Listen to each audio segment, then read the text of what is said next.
د وحدت درس را کوي دا قرآن کریم مونږ ته د مینې او محبت درس را کوي او دا درس زمونږ اسلافو د قرآن نه حاصل کړو سید عطا الله شاه بخاری رحمت الله علیه دا د علماء دیوبند یو لوی خطیب تیر شوی دی د ختم نبوت په بانیانو کې دی یاد ساته په دې بر صغیر پاک و هند کې د قادیانانو تحریکونه په زور او شور سره دا غي خلاف تحریک ختم نبوت چلیدلو او دا غي مرکز تعلیم القرآن راجا بازار راولپنڈی دے مرکزو خپل تاریخ یاد ساتے بعضی علاقوں کی نم دا ختم نبوت ورکی لکه چې بوتل کې شراب واچي او د پاسه په بزوري لیبلو لګي دن بلس د بل چا د پاره کار کولو او د پاسه په د ختم نبوت اشتهار لګي چندي کوو خلق را غونډو او سکوا او الته کې بیا د ختم نبوت چې په دې بر صغیر پاک و هند کې چا جیلونه برداشت کړي وو چا سزاګانې برداشت کړي وي دای تذکرم نه بیا پکې نور سیاسي خبرې کول دا ډیر غټ زیاتې نه یار دا د پاکي مسلې سره زیاتې دي دا غداری ده هغه وخت کې په تحریک ختم نبوت کې هغه خلکو چې هغه ځان ته مسلمانان وي مختلف تنظیمونو والو پای کې شیخ القرآن مولانا غلام الله خان رحمت الله علیه مو پای کې سید عطا الله شاه بخاری مو پای کې د بریلیانو مشران مو پای کې مولانا مودودی صاحب مو او په دغه تحریک ختم نبوت کې په مولانا مودودی صاحب باندې سزام خطه ود پانسه الحمدلله مونږ ته استادانو درس دارا کړي د چا چې کم خدمت دی مونږ بیانو یار اختلاف بل وګوري ښا اختلاف زمونږه د ډیرو خلکو سره به اختلاف لرو او اختلاف لرلو داس ناکاره سیز نه دی د چا کم خط ترتیب دی خ مجاهده ده د دین د پاره خمنده تړلې ده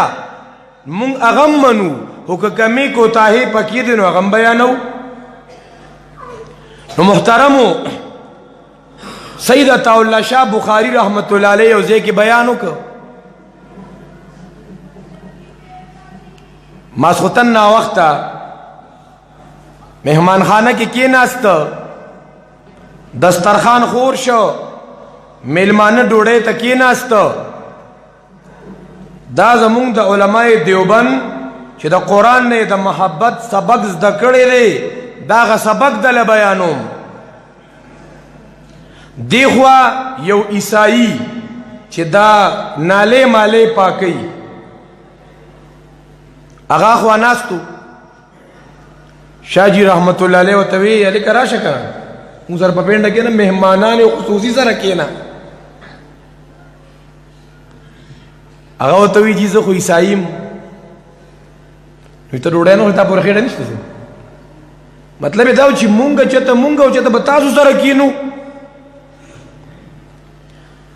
عطا الله شاه بخاری رحمت الله علیه سره خوا کې کېناست عطا الله شاه بخاری رحمت الله علیه چې غوخه رالی نو نیمه نو نیمه خپل خوري نیمه غوخه نوړې غته ور کوي نو خپل جی وبوس کې لی ګلاس کې نیمه پرېخو دغه ته والا اوس کا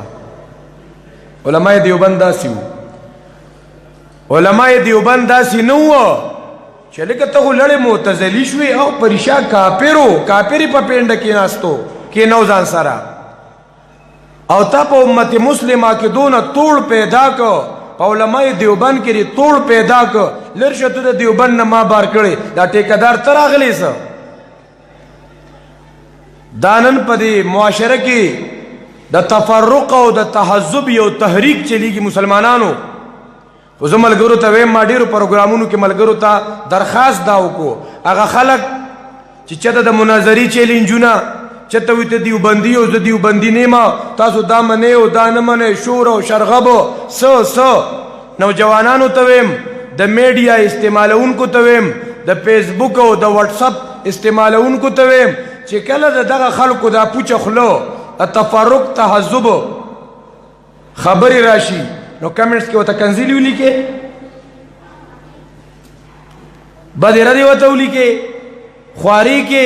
ایو خدا غواړي چې زمونږ نوم د دې په خلو کې ګرځي دا ټول ملګري نوجوانان دا عزم وکړي چې دا قسمه مونږ ته مخې ته راشي نو بالکل کراسې کا ډیلیټ کا هډنې کا ریموې کا ځان به بالکل شپېلې کې وایي چې وایي دې غوړه زما باره کې سوي نه خپله بغلی شي داسې به کوو که نه خو دا خارق چې چاته ولګي نو بیا النګر من النګر والنګر ناسورونه بیا به هم دی هم لیوني د ځانه جوړ کړي ښه دی هم بیا کنزل او بدرد او بیا پکې لا ډېر لرې لرې لاړ شي ښه ذاتیات بیانول پکې شروع شي نه بس ای خپل پروګرام کې مه کامیابو نو هم نه چا ماله نو محترمو عطا الله شاه بخاری رحمت الله علیه هغه ته دا نه و چې د کمرې نه بهر شه ته خو غیر مسلم یې زموږ علمای دیوبند ځان سره کافر هم را یوځای کول د مینې دعوت ورکوي د قرآن هغه د اخوت درس هغې ته ښیي په دې کې ډوډۍ وخوړې شوه عیسائی غیب شو نو دغه علاقې خلک راله شاجي ته وایي بهي زمونږ دی خو نالې پاکوي باترومونه پاکوي تا په سړي څه جادو کو سړی خو روک دی سړی نه ښکاري 2-3 ګنټې بعد راغی خپل بچي خپل بیبي خپل لونه ټولې راوستي دي او چغې وایي عطا الله شاه بخاري ته وایي اله کلمه راته وایه تا خو زمونږ پړه کې د مینې اور بل که نو ګوره کافر مسلمانی کی دلته مسلمان کافر کې مړه ویا اوس تا کافر ثابتوم الله دا د دین کار دی یار دا د دین مهنت دی محترمو مونږ ته الله رب العزت یو پاکیزه پروګرام را کړی دی دې کې دا نور سيزونه بزونه ته خواته مه راولې نن د باطل کار داري زمونږ چې کوم پروګرام دی دا په دنیا کې د بل جماعت نشته